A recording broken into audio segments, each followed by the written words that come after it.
ముందు ఓటు వెనక వేటు సంకటంలో జంపు జిలానీలు ఎమ్మెల్సీ ఎన్నికల్లో ఎటువైపు ఉండాలి గోడ దూకిన ఎమ్మెల్యేల్లో అంతర్మదనం కాంగ్రెస్కు ఓటు వేయడం అంటే రాజకీయ భవితను బలిపెట్టడమేనని ఆందోళన మొత్తం 119 అసెంబ్లీ నియోజకవర్గాలు ఉన్నాయి తెలంగాణలో దీంట్లో ప్రస్తుతం శాసనసభలో పార్టీల బలాబలాలు 65 సీట్లేమో కాంగ్రెస్ పార్టీకి ఉన్నాయి బీఆర్ఎస్ పార్టీకి 28 సీట్లు ఉన్నాయి బీజేపీకి 8 ఎంఐఎంకి 7 సిపిఐకి 1 ఉంది అయితే సగటున ఒక ఎమ్మెల్సీ గెలుపుటకు కావాల్సినటువంటి ఎమ్మెల్యేల సంఖ్య 119 దాంట్లో 21 సీట్లు 21 మంది ఎమ్మెల్యేలు ఒక ఎమ్మెల్సీని ఎన్నుకోవాల్సి ఉంటుంది అంటే 5వ సీటు ఎవరికి శాసనసభ కోట ఎమ్మెల్సీ ఎన్నికల్లో ఉత్కంఠ 5 ఎమ్మెల్సీలను ఎన్నుకోనున్న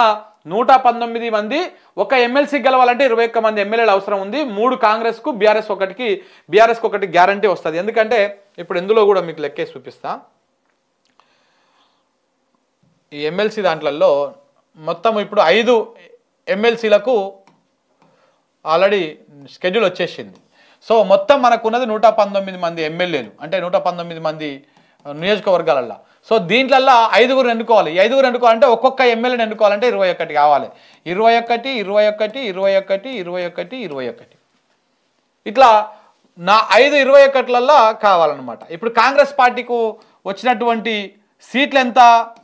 65 సీట్లు బీఆర్ఎస్కి వచ్చినటువంటి సీట్లు ఎంత 39 అయితే ఒక మన కంటోన్మెంట్ ఎమ్మెల్యే చనిపోయింది కాబట్టి ఆ ప్లేస్లో బై ఎలక్షన్ వస్తే వాళ్ళు ఓడిపోయారు 38కి వాళ్ళది పడిపోయింది ఇక బీజేపీకి వచ్చినటువంటివి ఎంత 8 ఎంఐఎంకు ఉన్నటువంటివి ఎంత 7 సిపిఐకి ఉన్నటువంటిది ఎంత 1 సరే ఇప్పుడు ఈ లెక్క ప్రకారం ఇందులోకి వెళ్ళి ఒక 10 మంది పోయిరు ఎమ్మెల్యేలు 10 మంది ఎమ్మెల్యేలు పోయిరు ఈ ఎమ్మెల్యేలు వీళ్ళకి అడిషనల్గా యాడ్ అవుతారు 75 మంది అనుకో 75 మంది లోపల ఎంత 75 మంది కావాలంటే 1 వస్తుంది 2 వస్తుంది 3 వస్తాయి 3 అంటే 63 అవుతుంది మరి 63 + 1 4 వచ్చేటువంటి అవకాశం ఉంది ఈ 4 రావాలంటే ఈ 10 మంది ఎమ్మెల్యేలు కాంగ్రెస్ పార్టీకే ఓటు వేయాలి ఇప్పుడు బీఆర్ఎస్ పార్టీకి ఒకటి కన్ఫర్మ్గా వస్తుంది కానీ ఇప్పుడు ఈ 4 రావాలంటే ఈ 3 అయితే కన్ఫర్మ్గా వస్తుంది 4 రావాలంటే మాత్రము ఇది అవుతుంది మరి ఇప్పుడు ఈ 10 మంది ఎమ్మెల్యేలు ఇలా కోటేస్తారా లేకపోతే మరి కింద ఉన్నటువంటి వాళ్ళు ఎవరైనా సపోర్ట్ చేస్తారా ఏంది అని మాత్రం తేలాల్సినటువంటి అవసరం ఉన్నది ఏది ఏమైనా ఇప్పుడు ఈ 5వ సీటు ఎవరి కోసం ఇస్తారు వాళ్ళని బలి చేస్తారా ఏమవుతుంది ఓడిపోతాడా ఎట్లెట్ ఉంటుంది ఏ రకంగా ఉండబోతుంది అనేది మాత్రం తెలుస్తుంది సో ఈ 5వ సీటును ఎన్నుకోవడానికి ఎవరెవరు సహకారం తీసుకుంటారు అనేది మాత్రం చూడాల్సి ఉంది మరి అది ఎంఐఎంకి ఇస్తామని ఒక మాట నడుస్తూ ఉన్నది ఇప్పుడు సిపిఐ వాళ్ళు అడుగుతా ఉన్నారు మాకు ఒక ఎమ్మెల్సీ ఇస్తానని ఇవ్వాలి అని చెప్పేసి మేము ఒకటే సీటు తీసుకున్నామని చెప్పేసి ఇట్లా దీని మీద ఒక చర్చ నడుస్తూ ఉంది బీఆర్ఎస్ పార్టీకి మాత్రం ఒకటే దక్కేటువంటి అవకాశం ఉన్నది ఒకవేళ బీఆర్ఎస్ పార్టీ ఒకవేళ అది చేసుకుంటే 28 ఉన్నారు ఇక్కడ ఇప్పుడు 28 మందే ఉన్నారు అంటే 21 మంది వాంగా ఇంకా 7 మాత్రమే మిగులుతారు ఈ 7 ఒకవేళ మిగతా వాళ్ళు ఎవరు ఎంతమంది కలిసినా కానీ ఇప్పుడు బీజేపీ ఎంఐఎం ఒకటి కలవదు ఛాన్సే లేదు అవకాశం లేదు ఒకవేళ ఎంఐఎం సపోర్ట్ వీళ్ళకి తీసుకున్నా కానీ 14 అవుతుంది ఉపయోగం లేదు కాబట్టి తీసుకోరు ఈ 1 మంది అటుపోయి ఇక్కడికే పోతాడు సో కాబట్టి ఎట్టి పరిస్థితుల్లో అవకాశం లేదు బీఆర్ఎస్కి ఒకటే ఒక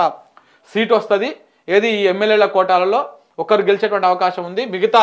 4 మాత్రము కాంగ్రెస్ పార్టీకి 3 వస్తాయి ఇంకొకటి ఎవరి సపోర్ట్తోని వాళ్ళు నిలబెడతారు ఈ ఫిరాయింపు ఎమ్మెల్యేలతోని ఏమైనా నిలబెడతారా ఏంది కథ తెలియదు ఒకవేళ ఫిరాయింపుదారు ఎమ్మెల్యేలు కనుక మళ్ళీ బీఆర్ఎస్ పార్టీకే ఓటేస్తే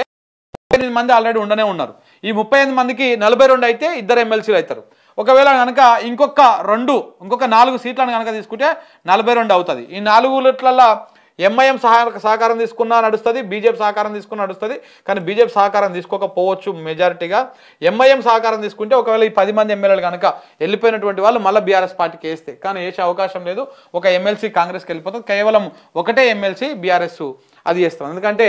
ఆల్రెడీ ఈ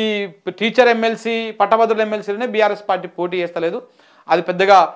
కాదని చెప్పేసి ఊకున్నది వాళ్ళని చెప్పిన పార్టీ స్ట్రెంత్ మీదనే ఫోకస్ పెట్టారు కాబట్టి ఇలా 5వ సీటు ఎవరికి అనేది మాత్రం చాలా ఉత్కంఠంగా ఉన్నది అది ఏం జరగబోతున్నది మాత్రం ఇంకా 2-3 రోజుల్లో తేలేటువంటి అవకాశం కనబడతా ఉంది